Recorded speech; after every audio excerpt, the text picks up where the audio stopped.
C'est finalement la parole aux frères Daniel et Bondo, et pendant ce temps, le protocole veille à ce que le révérend Mandakou ou son délégué s'apprête pour la dédicace du livre. Voilà, merci encore une fois, bonsoir. J'honore la grâce, l'intelligence et la sagesse du docteur José Muzingu.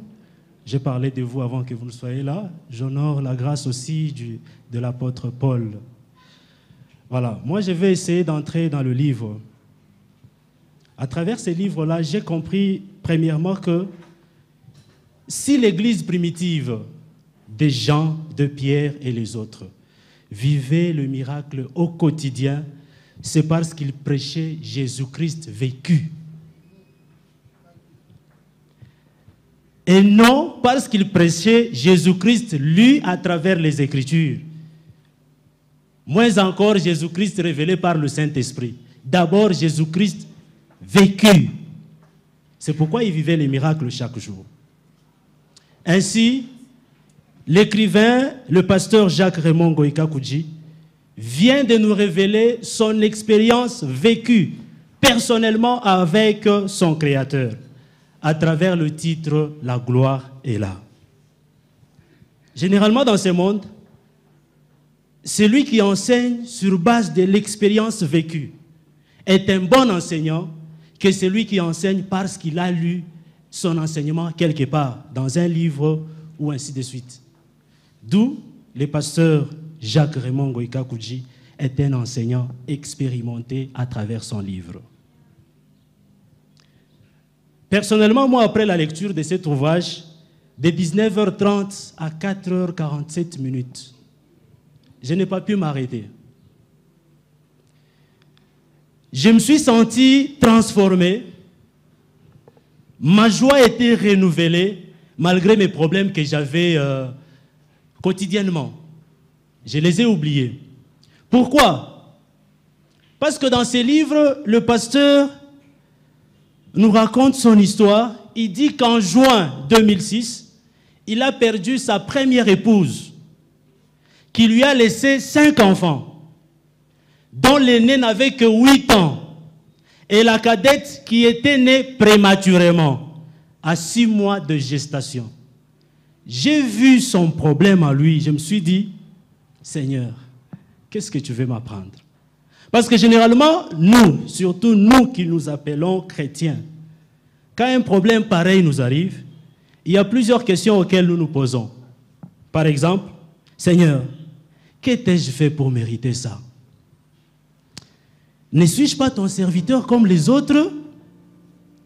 Le sang qui a coulé à la croix de Golgotha, ne l'était pas aussi pour ma cause? Pourquoi ne m'as-tu pas révélé cela avant que cela n'arrive? Jésus, si c'était à toi que l'on faisait ça, seras-tu content? Parfois, nous nous acharnons même sur les prophètes et les pasteurs. Prophète, où étais-tu quand cette histoire m'arrivait? Tu n'étais pas en prière? Ou bien tu n'étais pas dans la volonté du Seigneur? Après la lecture, j'ai essayé de comparer mes problèmes avec ceux qu'a connu le pasteur Raymond.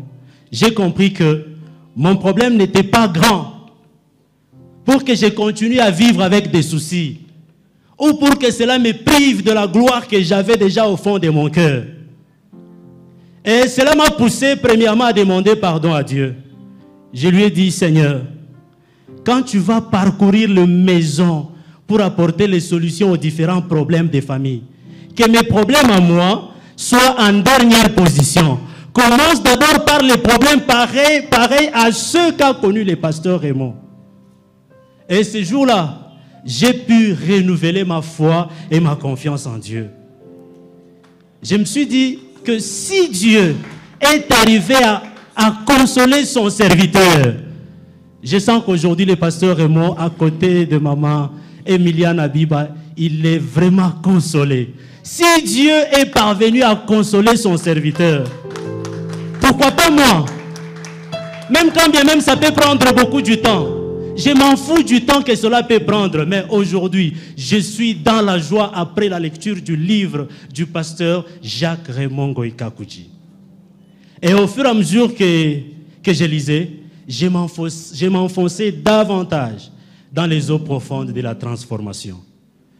Chers lecteurs ici présents et ailleurs, consommons cet ouvrage qui cache une grande révélation et une onction particulière. Que Dieu bénisse l'écrivain, le pasteur Jacques-Raymond Goïka-Koudji. Que Dieu bénisse l'ouvrage, la gloire est là. Que Dieu bénisse tout celui qui l'achètera. Au nom de Jésus. Merci beaucoup. En tout cas, qu'il bénisse très particulièrement celui qui l'achètera et qui le lira également, parce que nous sommes aussi de ceux qui achètent sans lire.